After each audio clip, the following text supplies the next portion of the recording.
On veut pas travailler 7 jours sur 7 jusque 21h, c'est pas possible. On n'est pas des esclaves, on n'est pas des machines, donc...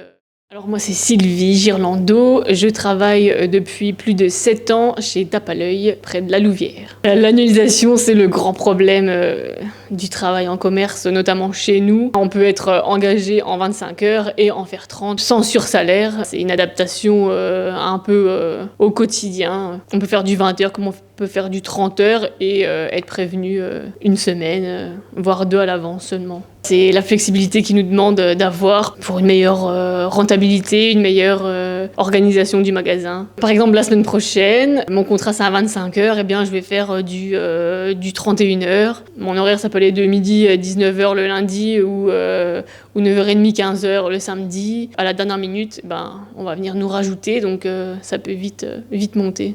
C'est pas toujours évident à gérer pour faire garder les enfants, pour les week-ends avec eux, parce que dans le commerce on travaille tous les week-ends, donc on essaie quand même d'avoir quelques congés et on arrive à s'arranger, mais c'est pas facile. Les rendez-vous médicaux qu'on ne sait pas programmer à l'avance ou qu'on nous donne, il faut aussi s'adapter, donc c'est pas facile à vivre tous les jours. Malheureusement, les fortes périodes de commerce, ça correspond aux vacances scolaires bien souvent. Voilà, la période de Noël c'est la pire, donc les enfants ils sont à la maison et nous on fait presque du temps plein. Quand on a trop de pression, trop de charges et qu'on est à bout, parce qu'il faut se dire que quand on arrive aux périodes de soldes, de fêtes, on n'en peut plus, donc je pense que ça a un impact quand même. Ça a un impact sur notre vie quotidienne et c'est une source de stress.